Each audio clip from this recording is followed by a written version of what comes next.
और सवाल ये उठता है कि मैं भी पिछले 25-26 सालों से बिहार के गली गली में जा रहा हूँ, नरसंहारों को देखा है, गरीबी को देखा है, लोगों के अंदर में जो जातिवाद का जहर जो है वो जो घुला हुआ है वो देखा है।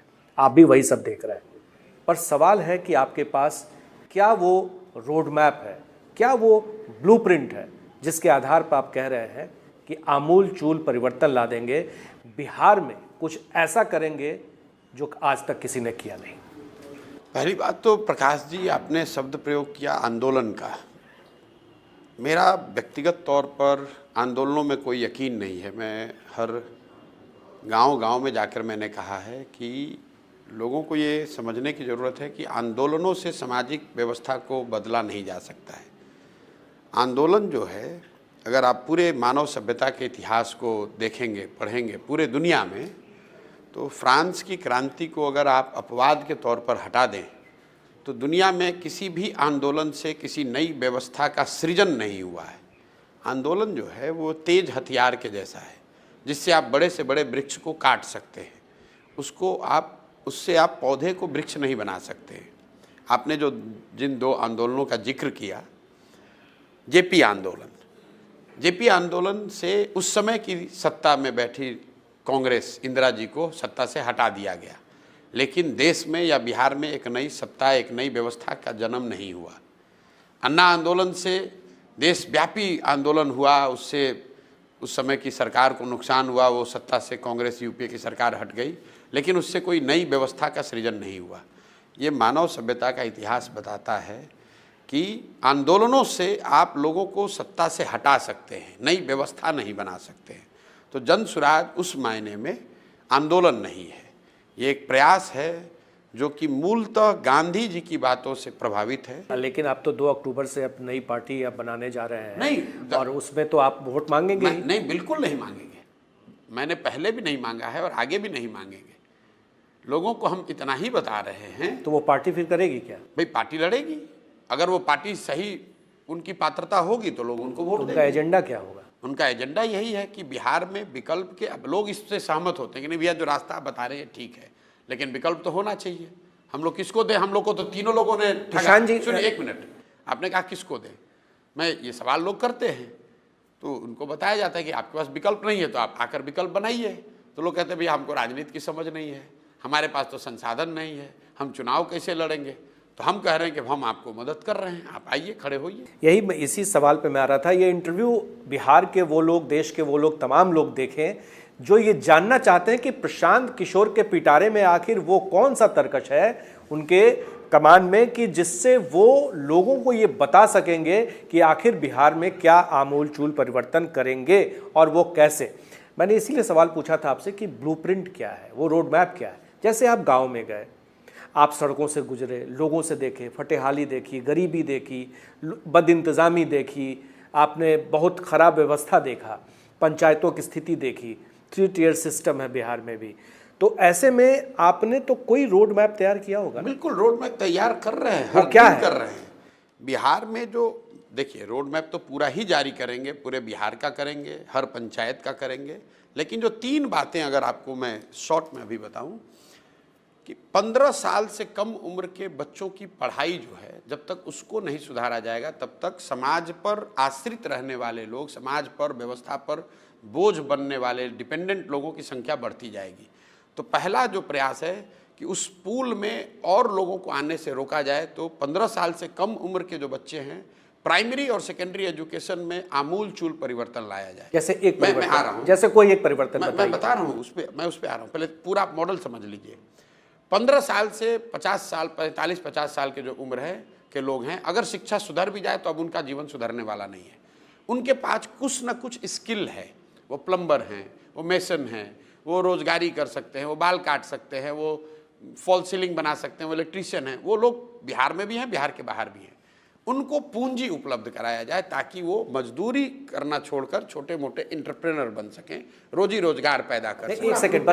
एक सेकंड, मैं इसी पे सवाल काउंटर है कि सर्व शिक्षा अभियान चला जिसमें बच्चों को 1 से 6 साल तक ये गलत बात है। मैं आपको बता रहा हूँ, स्किल डेवलपमेंट के लिए नहीं, कुछ नहीं किया गया है। हाँ, वही यही मैं कह रहा हूँ कि ये सारी चीजें जो है वो, मैं आ रहा हूँ इस पे। देखिए क्या हुआ है, बिहार में पिछले 30-35 सालों में समतामूलक शिक्षा नीति बनाने के नाम पर, समतामूलक शिक्षा व्यवस्था बनाने के नाम पर पूरे बिहार में हर साल करीब अभी हम लोग 45 से 50 हज़ार करोड़ रुपए खर्च कर रहे हैं शिक्षा पर सिर्फ।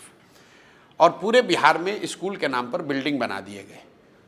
वहाँ अब नतीजा क्या हुआ है कि जहाँ बिल्डिंग है वहाँ पर पढ़ने पढ़ाने की व्यवस्था नहीं है, जहाँ दोनों है वहाँ शिक्षक नहीं है, जहाँ तीनों है वहाँ बच्चे नहीं हैं, जहाँ सब है वहाँ पढ़ाई नहीं है। आपका एक मॉडल शिक्षा को लेकर के आपने कही, लेकिन बिहार में सबसे बड़ी समस्या जिसको लेकर आप दो बातें जनता के बीच में जाते हैं, काफ़ी वो वायरल भी होता है कि भाई आपसे तो अच्छे लालू जी हैं, पिता हैं, जो 9वीं फेल को भी वो मुख्यमंत्री बनाना चाहते हैं। और दूसरी बात आप ये कहते हैं कि देखिए मोदी जी आपसे इतने सांसद ले जाते हैं, अब बुलेट ट्रेन कहाँ चला रहे हैं, तो गुजरात में चला रहे हैं। तो सवाल ये उठता है कि ये बात तो आप बता रहे हैं लोगों को, पर लोग ये जानना चाहते हैं आपसे कि इसका आपके पास क्या विकल्प है, इसका क्या मॉडल है जिससे कि पलायन जो बिहार से बाहर है। मैंने आपको बताया जो 3 जो आधारभूत चीजें हैं, जल, जमीन और लोग, ये बिहार की ताकत है। हम लोग के पास लोग हैं, जमीन, उपजाऊ जमीन है और पानी है।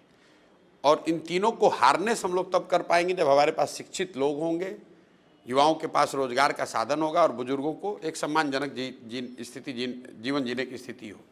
तो जैसे मैंने आपको शिक्षा के बारे में बताया, मैं आपको बता रहा हूँ कि ये पलायन कैसे रुकेगा, लोगों को रोजी रोजगार कैसे मिलेगा। पिछले 30 साल में सरकारों ने सिर्फ और सिर्फ सरकारी नौकरी को ही रोजगार का आधार बनाया है। और समाजवाद की सोच कहिए या उसका डिस्टॉर्शन कहिए कि पूंजी से एक तरह से हम लोगों ने दूरी बना ली। पूंजीवाद के खिलाफ ही नारा देकर जो लोग गद्दी पर बैठे हैं, तो उनको लगता है कि पैसा और पूंजी ये बहुत कोई ऐसी चीज़ है जिससे कि हमको अलग रहना चाहिए। धीरे धीरे वो आइडियोलॉजिकल चीज़ें सरकार में उनके कार्यशैली में शिप इन कर गई। तो बिहार में जो कैपिटल फॉर्मेशन है, जो पूंजी का सृजन है, वो खत्म हो गया। पलायन कैसे रोकेंगे आप?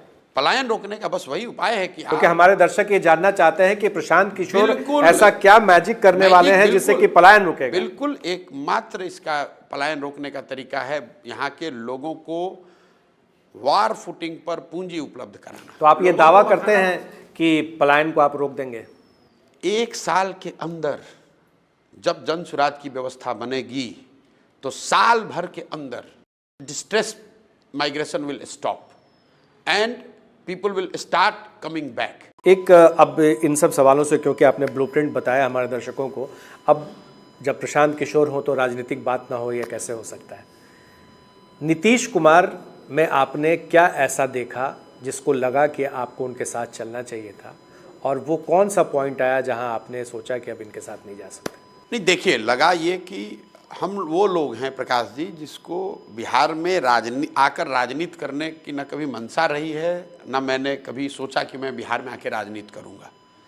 मेरी कभी मंशा ही नहीं थी। और आप लोग इस बात के गवाह हैं कि जब नीतीश कुमार को मदद की, जब जीत गए, तो पूरी सरकार हम चाहते जो चाहते वो पोस्ट ले सकते थे, मेरे हाथ में था। लेकिन मैंने नहीं लिया, मैं तो छोड़कर चला गया। मेरे उसमें कोई दिलचस्पी नहीं थी। क्यों नहीं थी? कि मुझे लगता था, हाँ दिया था, उन्होंने पोस्ट दिया था, मैं आज ज्वाइन ही नहीं किया कभी। एडवाइजर बनाया उन्होंने, सारी व्यवस्था मुझे बना कर दी। मुझे ऐसा लगता था पहले 5-7 साल के इनके कार्यकाल को देखकर कि अच्छा काम आप कर रहे हैं, नीतीश जी अच्छा काम कर रहे हैं, कोई काम बिहार में आगे बढ़ाए। हम लोग तो ये चाहते हैं बिहार बढ़े। आपने कहा कब आपने तय किया कि अब इनके साथ नहीं चलना है? मुझे लगता है कि नीतीश कुमार का जो तीसरा, जब ये भाजपा के साथ वापस गए और जीत कर आए, तो मेरी नीतीश जी से बात हुई उस दिन। मैं आपको बता रहा हूँ, दर्शकों को बता रहा हूँ, इस बार जब उनका रिजल्ट आया, और मेरा ट्वीट जाकर देख लीजिए कि get ready for 5 year of lacklustre government. एक दिन पहले भी बात हुई जब रिजल्ट की थोड़ी घबराहट थी, तो मैंने उस समय अनुमान था कि कुछ गड़बड़ हो रहा है, लेकिन कितना गड़बड़ हो इसका अंदाज़ा नहीं था। जब रिजल्ट आया, मैंने हमसे उन्होंने बात करी। मैंने कहा आप मुख्यमंत्री मत बनिए, क्योंकि 42 विधायकों के साथ अगर आप मुख्यमंत्री बनेंगे तो आप समाज के लिए क्या कर पाइएगा? कुछ नहीं कर पाइएगा। आपका अपना जो नीतीश मॉडल जो भी है अच्छा खराब, हो तो आप कर नहीं पाइएगा। तो वो शाम तक 6 बजे तक मुझे कहते रहे कि नहीं मैं नहीं बनूंगा। अब जब जनता ने मैंडेट नहीं दिया तो हम कैसे बनेंगे? 6 बजने के बाद फिर मैं देख रहा हूँ कि फिर पलटी मार के बन गए। तो मैंने तय कर लिया कि भाई इस आदमी का अब वो कहीं ना कोई राजनीतिक मोरालिटी बची है, ना कोई ये सपना बचा हुआ है कि भाई मैं बिहार के लिए क्या कर पाऊंगा या क्या कर पा रहा हूं। बस एक ही चीज़ है कि मैं कुर्सी पर किसी तरह बना रहा हूं, और उसके बाद तो उन्होंने अपनी जो स्थिति कर ली वो जग जाहिर है।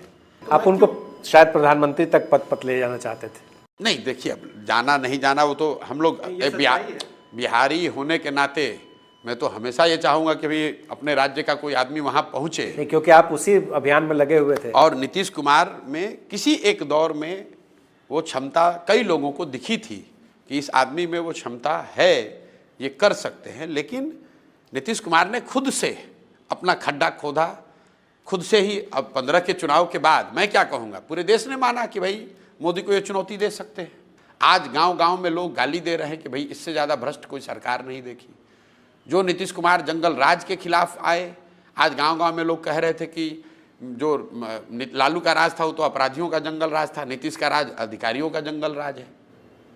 तो ऐसा आप महसूस कर रहे हैं? बिल्कुल बिल्कुल, मतलब अधिकारियों का जंगल राज। बिल्कुल ये किस आधार पर करिए? कि भाई अधिकारी चला रहे बड़ा हैं। बयान है ये।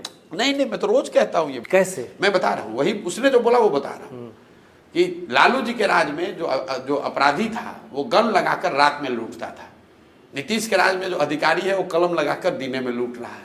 खारिज में तो पैसा लेगा ही आप लेगा। तो पिता तुल्य मानते हैं नीतीश जी को, अभी क्या आप उनको राय देना चाहेंगे? क्या आप मैं उनको यही राय दूंगा। अब हम ना वो हमसे राय मांग रहे हैं तो कहते हैं कि उसको कुछ आता है। मतलब नीतीश कुमार की नज़र में तो किसी को कुछ आता नहीं है, लेकिन अगर हमें कोई राय उनको देनी हो तो इतना ही कहेंगे कि जो बची खुची आपकी पूंजी है इसको बचाइए, क्योंकि जब इतिहास लिखा जाएगा तो आपने जो अच्छा काम किया वो भी बर्बाद हो जाएगा। व्यक्तिगत ईमानदारी पर कहीं कोई दो मत नहीं है, लेकिन उनके इर्द गिर्द पूरी जो व्यवस्था है वो भ्रष्टतम व्यवस्था है।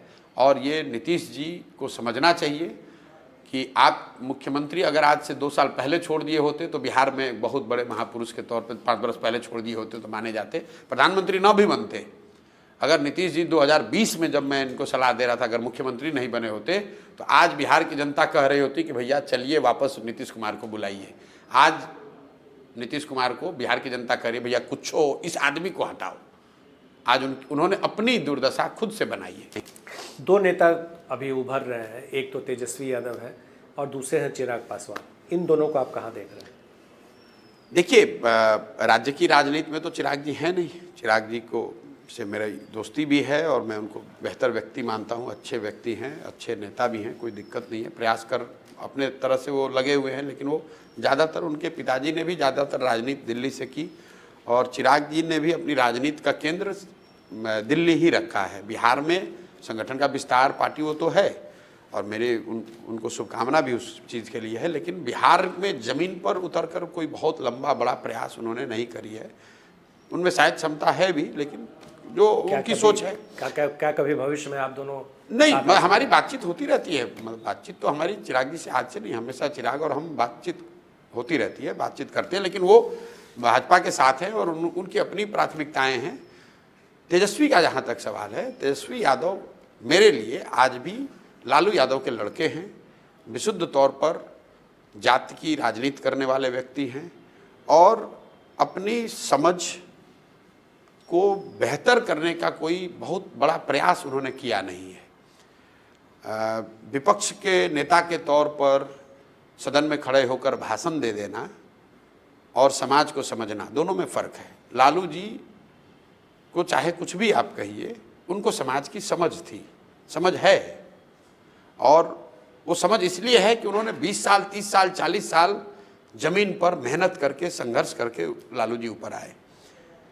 तेजस्वी यादव जैसे जो लीडर हैं ये तो सिर्फ इसलिए हैं कि भाई ये इनके पिताजी हैं वहाँ पर। उनकी पहचान तो आज भी मेरी नज़र में यही है कि वो लालू यादव के लड़के हैं, इसलिए आरजेडी के नेता हैं। आपके सामने चुनौती किससे है सबसे ज़्यादा, बीजेपी से या नहीं? हम लोग समझते हैं कि जो नई व्यवस्था हम लोग बना रहे हैं, जनसुराज का मुकाबला सीधे एनडीए से ही होगा। जनसुराज क्या सत्ता में आएगी, क्या सरकार बनाएगी बिहार में? अगले साल जब भी चुनाव होगा तो बिहार में एक नया फॉर्मेशन ही सरकार बनाएगी और वो फॉर्मेशन जनसुराज है। अलायंस होगा उसमें? कभी नहीं होगा अलायंस। जनसुराज अकेले? अर्श पर या फर्श पर, मैं रोज कहता हूँ, जनसुराज या अर्श पर है या फर्श पर है, बीच का कोई सवाल नहीं है। जो प्रयास हम लोग कर रहे हैं, या तो जनता को समझ में आएगा और एक तरफा वोट पड़ जाएगा, और अगर जनता को हम लोग समझाने में असफल रहे तो हम लोग को 2-4 सीट भी नहीं आएगा, ये कहने में कोई दिक्कत नहीं है। लेकिन मैं व्यक्तिगत तौर पर इस बात के लिए तैयार हूँ कि अर्श पे जाएं या फर्श पर जाएं, ये लड़ाई जारी रहेगी और चाहे 5 वर्ष लगे, 10 वर्ष लगे, इसको करना है। हर हालत में बिहार को सुधारना है। मुझे ये समझ है और मेरी अपनी सोच है कि अगर मेरे जैसे आदमी की हिम्मत नहीं पड़ेगी बिहार में प्रयास करने की, तो किसकी हिम्मत पड़ेगी। तो इस मिट्टी का कर्ज है, उसको अदा करना है और मैं अपने जीवन का सब कुछ, जो मेरी बुद्धि, शक्ति, अनुभव, संसाधन, जो कुछ भी है, सब कुछ मैंने दांव पर लगाया है और इसको किए बगैर मानूंगा।